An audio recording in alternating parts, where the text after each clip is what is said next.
If your office gets a lot of paper submissions through the regular mail, you're going to need to get them into Slate somehow so that you can have consistent record keeping so they can be available for reviewers later on. Fortunately, Slate has an easy-to-use scanning function that will help you do just that. While you can always scan in materials manually by using the scan links in a person's lookup page, if your scanner has a document feeder, you'll be able to scan in a whole stack of materials for different applicants all at once and then assign those materials to people's files in a few clicks.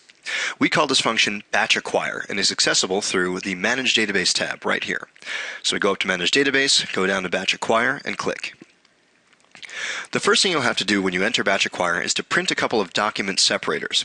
So if you click on this link right here, you'll see it will launch a PDF page for you to print. You'll have to print several of these. What the system will do is it will recognize this barcode and use it to delineate where one document ends and the next one begins. So you're just going to have to insert these into the stack of documents you're going to be scanning, where one document ends and the next begins. For example, if you have a 3-page transcript followed by a 4-page letter, you'd put a separator after all 3 pages of the transcript and before the first page of the letter. Once you've inserted all your separators, load the document feeder with your stack. If your scanner is configured with Twain drivers to scan directly to your computer, you can click Scan and then wait for the files to come in. If you're using a scanner that is set up to email you PDFs of all your scans, you can scan to your email address, save the PDF that the scanner sends you, and then use the Upload PDF from Document Scanner button here to load the file. Scanning a PDF to an email address is a pretty standard setup for a lot of offices, so we're going to go ahead and demonstrate that one. So we're going to go here, click on Upload from Document Scanner. We can pick a batch name, change it if we want, we don't have to. We'll select our test PDF. Okay, so once we have our document scanned in, we click Refresh Batches, and then we're going to see the newest batches coming in right here. So this is what we just scanned. Now we can click to open this up, and we'll see that the scanner has pulled in 2 different files. So this would be these 3 pages, then a separator page, which has now been pulled out into just a separation, and the second document. So let's go through and take a look at how we can categorize these. So we can click on this document to launch a document viewer through which we'll be able to do our assignment. First things first, there are a couple of functions we need to be made aware of. Right here we have a scroll function which can pull you down through the document to make sure that you have the whole thing, that you don't have any extraneous pages. So for example, if you were to have, say, 2 documents that are kind of stuck together that you maybe forgot to put a document separator between, you can use one of these document separator buttons to separate them out into 2 different documents. Also, if you see perhaps you have uploaded a blank page by mistake, you can just use this delete button right here to delete the page. As we'll see in a moment, most of the time transcripts come in sideways because they're printed lengthwise, so you can use these rotate functions here to rotate the page.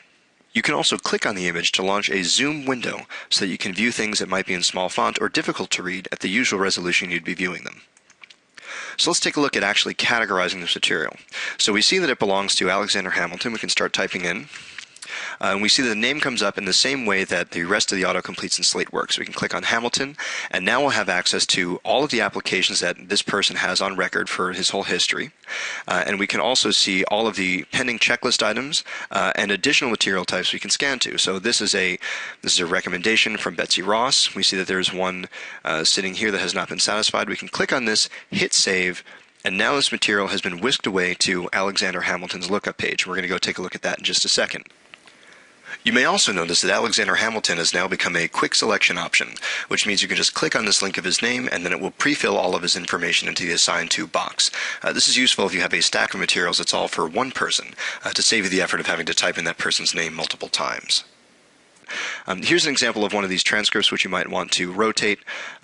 Just to quickly show, you can click Rotate, and this will then be saved in this format once you go ahead and apply that to a person. Okay, let's go take a look at the results of our work. Let's go up, pull up Alexander Hamilton, and we'll see right here that we now have this Betsy Ross recommendation as part of his checklist. So we can take a look, we can display it, and it'll come up with our preview as it normally would. So as you can see, this is a very rapid way of digitizing lots of physical material, and it will work to the benefit of your reading and material tracking later on in your process.